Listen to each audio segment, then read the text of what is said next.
बिस्मिल्लाहिर्रहमानिर्रहीम। अस्सलाम वालेकुम। मैं हूँ उमर फारूक हनफी। उम्मीद है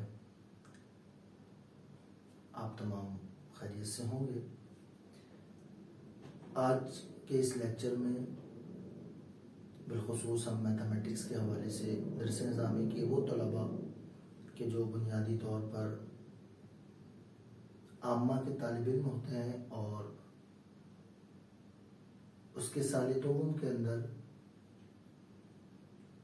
मैथमेटिक्स का एक कोर्स तंज़ीमुल मदारिस का हिस्सा है, उसमें बहुत ज़्यादा मुश्किलात का सामना करते हैं। और उसकी बुनियादी वजह यही है कि अक्सर तालिब इल्म का ताल्लुक़ मदारिस से होता है और कुछ तालिब इल्म ऐसे होते हैं कि जो एकेडमिक से यानी स्कूल की स्टडीज़ से भी आते हैं। तो बुनियादी तौर पर इस कोर्स को, इस वीडियो लेक्चर को करने का मकसद यही है कि इम्तिहानात में बहुत अच्छे नंबर लिए जाएं और मैथमेटिक्स का जो बुनियादी कॉन्सेप्ट है उसको हम समझ सकें। तो हम सबसे पहले जो इसकी कोर्स आउटलाइन है उसमें algebraic formulas and application of algebraic formulas को सबसे पहले फॉलोअप देंगे। बुनियादी तौर पर जब भी आप किसी लेक्चर पर जाते हैं मैथमेटिक्स के हवाले से तो उसकी फॉर्मेशन और फाउंडेशन को समझना ये ज़रूरी है। और बहैसियत एक मौल्लिम इसको यूँ समझ लीजिए कि जब भी आप अलजबरा की बात करेंगे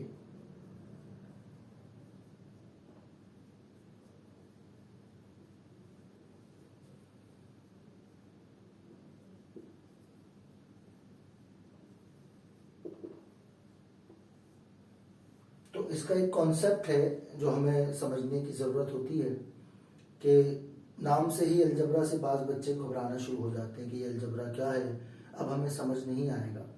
तो इसकी बुनियादी इकाइयों को, बुनियादी चीज़ों को अगर आप समझेंगे तो आगे की चीज़ें समझना बहुत ज़्यादा आसान हो जाएंगी। अब यूँ समझ लीजिए कि पूरे के पूरे अलजबरा का ताल्लुक ये फंडामेंटल जो हमारे पास साइंस हैं जिन्हें हम मैथमेटिक्स के अंदर समीशन यानी जिसे एडिशन, सब्ट्रैक्शन, मल्टीप्लिकेशन और डिवीजन कहते हैं, ये ऑपरेशंस, फंडामेंटल ऑपरेशंस, इनको हम अप्लाई, इसकी एप्लीकेशन को यूज़ करते हैं। साथ साथ बेस पावर कोफिशिएंट के कॉन्सेप्ट को हम डील करते हैं।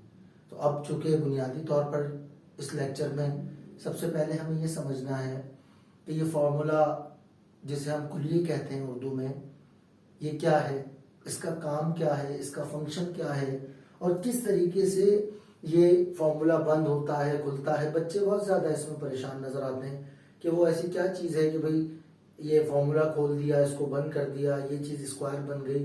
तो सबसे पहले कॉन्सेप्ट को समझना है और जैसे ही आप कॉन्सेप्ट समझ जाएंगे तो उसके बाद उसकी एप्लीकेशन यानी उसकी मिसाल पर जाकर उसको किस तरीके से आपने अप्लाई करना है इस बात को समझनी है। तो algebraic formula and its application ये हमारा बुनियादी टॉपिक है। उर्दू में इसको कहेंगे अलजबरी कुलिये और उनका इत्तला। तो चूँकि मैथमेटिक्स के अंदर जो रियल टर्म्स हैं वो इंग्लिश में है और कोर्स आउटलाइन हमारी उर्दू में है, तो हम कोशिश ये करेंगे कि उर्दू और इंग्लिश के आपको आसान वो इस्तिलाहात, वो टर्म्स जो मैथमेटिक्स के हवाले से आपस में ताल्लुक़ रखती है। असल चीज़ यही है कि हमें सेंस ऑफ मैथमेटिक्स को फॉलो करना है। अगर हम सेंस ऑफ मैथमेटिक्स को फॉलो करेंगे तो बहुत सारी ऐसी चीज़ें हैं जिसको हम वाज़ेह तौर पर कॉन्सेप्चुअल लर्निंग के स्टेज पर आ सकते हैं। तो सबसे पहले आपने अपने आप को फॉलोअप देना है कि मैं किस स्टेज पर अपने आप को पाता हूँ। तो जब हम अलजबरा के अंदर जाएंगे तो सबसे पहले 3 चीज़ों की बात है। एक है बेस, दूसरी है पावर या एक्सपोनेंट और तीसरी चीज है वो है कोफिशिएंट।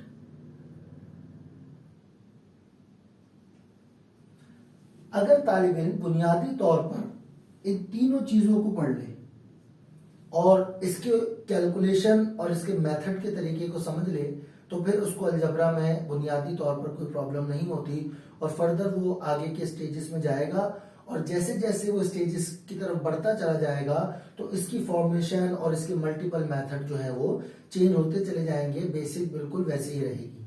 यानी यूं समझ लीजिए कि किसी भी इल्म को सीखने के लिए, उसकी ज़बान को सीखने के लिए उस लुगत के हुरूफ तहज्जी जो काम करते हैं वही काम बेस, पावर और कोफिशिएंट इसको डील करने में अलजबरा में इस्तेमाल होता है।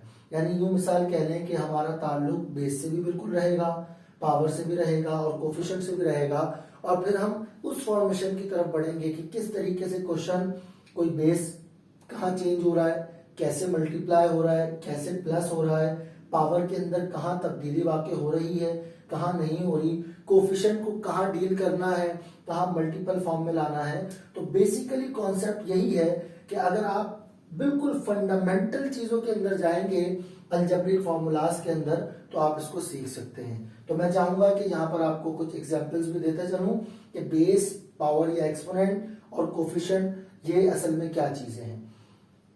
इससे पहले कि हम बात करें तो मैथमेटिक्स में जनरली ए, बी, सी ये यूज होते हैं कांस्टेंट्स के लिए और एक्स, वाई एंड जेड ये यूज होते हैं वेरिएबल्स के लिए। अब आप ये देख सकते हैं कि कांस्टेंट्स और वेरिएबल ये दो नई टर्म्स आ गई, ये दो नई इस्तिलाहात आ गई। तो इसमें अलजबरा में इसको मुस्तकिल मिकदार कहते हैं और आमतौर पर जनरली यही यूज होता है ए, बी, सी। और एक्स, वाई, जेड ये वेरिएबल्स के तौर पर यूज होता है। वेरिएबल का माना ये भी है कि इसकी वैल्यूज वेरी करते रहती हैं, जहां पर हम इस तरीके से इसकी वैल्यूज को यूज करेंगे तो कभी कुछ आएगी और कभी कुछ वैल्यूज आएगी। और आमतौर पर जहां कांस्टेंट वैल्यू यानी मुस्तकिल जो हमारी मिकदारें हैं उसको जब हम यूज करते हैं तो ए, बी, सी में यूज करते हैं। अब मिसाल के तौर पर ये ए, बी, सी ये कांस्टेंट्स हैं और एक्स, वाई, जेड ये वेरिएबल्स हैं। तो सबसे पहले हमें ये देखना है कि वेरिएबल और कांस्टेंट्स जब ये मिलकर आते हैं तो इसके अंदर वो कौन सी चीज है जो उसको टर्म फॉर्म करवाती है। टर्म फॉर्म करने का मतलब ये है कि मैथमेटिक्स के अंदर मैं यहां लिखूंगा, अगर आप तवज्जो से देखें 3x की पावर 2। अब बुनियादी तौर पर ये एक ही टर्म है 3x and 2। ये जो 3 है ये कहलाता है कोफिशिएंट, x ये कहलाता है बेस और बेस के ऊपर एक छोटी वैल्यू मौजूद होती है, इसको हम कहते हैं पावर। जनरली हम यूज करते हैं पावर, लेकिन आप इसको एक्सपोनेंट के नाम से भी जानेंगे, इसलिए मैंने दोनों चीजें बता दी। अब पूरे के पूरे अलजबरा में जैसे हम इसके फॉर्मूलाज में आएंगे, जैसे हम इसके फॉर्मेशन पर आएंगे, एक्सपेंड करने पर आएंगे या किसी भी एक चीज को हम डील करने पर जाएंगे तो इन तीन चीजों का काम होगा, बेस, कोफिशिएंट एंड पावर। तो अब इसमें बुनियादी तौर पर कॉन्सेप्ट यही है कि आपको ये समझना है कि हम किस तरीके से इसको डील करेंगे। तो हमने आपको बताया वेरिएबल और कांस्टेंट्स। अब तीसरी और अहम तरीन बात यह है कि प्लस और माइनस, जिसे हम एडिशन, सब्ट्रैक्शन कहते हैं, ये जनरली यूज होती है टर्म को बढ़ाने के लिए। जैसे मिसाल के तौर पर मैंने यहां लिखा था 3x²। अब इसके साथ कोई प्लस माइनस नजर नहीं आ रहा, इसका मतलब ये जनरली तौर पर एक टर्म है। लेकिन अगर 3xy तो अब एक प्लस आ गया, तो अब इस चीज ने एक टर्म को और इजाफा कर दिया। इसी तरीके से +5, इस 5 ने एक और इजाफा कर दिया, -4y एक और इजाफा कर दिया। तो अब अगर इसको काउंट करें तो एक टर्म, दो टर्म, 3 और 4, 1 2 3 4।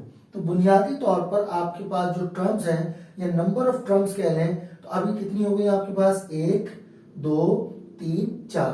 तो अब आप देख सकते हैं कि एडिशन और सब्ट्रैक्शन इससे आप नंबर ऑफ टर्म्स बढ़ती हैं। बाकी ये एक पूरी टर्म, दूसरी टर्म, तीसरी टर्म, चौथी टर्म, इसको मैं आसानी के लिए नंबर भी डाल दूं 1 2 3 एंड 4। तो अब ये आप देख सकते हैं एडिशन या सब्ट्रैक्शन इसके जरिए नंबर ऑफ टर्म्स को भी हम बढ़ाते हैं। तो ये आज हमारा बुनियादी लेक्चर हो गया।